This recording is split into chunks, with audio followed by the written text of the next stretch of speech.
네, 안녕하세요. 2021학년도 2학기 전공 CP 프로그램 약물 중독팀의 성과 발표를 맡은 약학과 조윤입니다.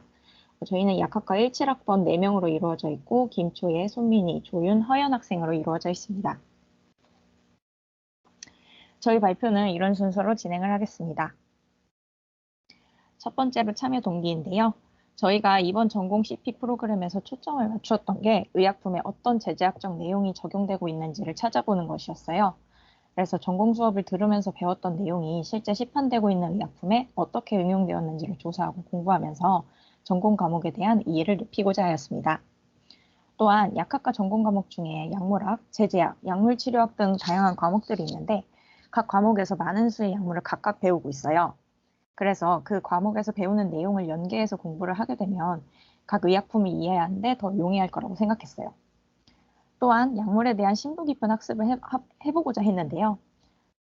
전공 시간에 배우는 수많은 약물을 모두 공부를 할 수는 없기 때문에 저희는 블록버스터 약물로 그 범위를 좁혀보았어요.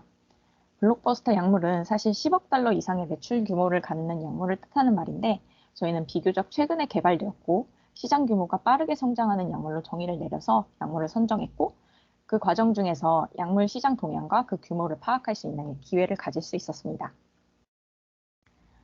다음으로 저희의 활동 과정을 말씀드릴게요. 저희는 매주 모임을 갖는 것으로 계획을 세웠고 어떤 약물을 조사할 것인지 선정하는 과정을 먼저 거쳤어요. 후보로 나온 약물에는 임브루비카, 아바스틴, 임브란스, 엑셀론 패치 등이 있었고 그 중에서 2가지를 선택을 했습니다. 그 다음에는 의약품 시장 조사를 통해서 얼마만큼의 매출 규모를 가지고 있는지, 시장 점유율은 어떤지 조사를 했고요. 그 다음에 논문을 찾고 읽어본 뒤에 토론을 거쳤습니다. 사진으로 저희가 참고했던 논문 중 일부를 가지고 왔습니다. 그 다음으로 발표자료 제작을 하여서 저희 결과물을 제출하는 것으로 활동을 마무리 지었습니다. 저희의 모임 사진이에요. 학기 중에는 대면 수업이 일부 있었기 때문에 그 시간을 활용해서 모임을 가졌고요. 방학 중에는 저희가 병원이랑 약국 실습을 하느라 다 다른 지역에 있어서 팀즈를 이용한 실시간 비대면 모임으로 진행을 했습니다.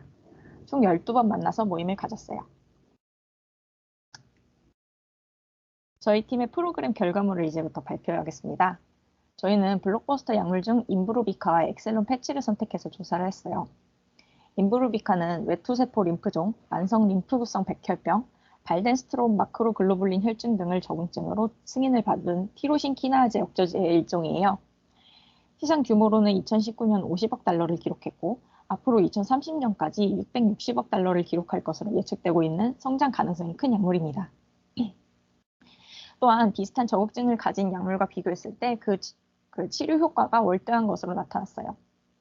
그러나 용해도와 생체 이용률이 낮다는 한계점이 있어서 자가 유아 약물 전달 시스템과 같은 새로운 약물 전달 시스템을 적용해 개선할 필요성이 있다고 평가했습니다. 두 번째 약물은 엑셀론 패치인데요. 세계 최초로 개발된 경피흡수제형 치매 치료제입니다. 사실 치매 치료제 시장은 아리세트라는 도네페지 성분 제제의 점유율이 압도적이지만 저희는 이 경피흡수 제형이라는 데에 집중을 해서 조사를 해보았습니다.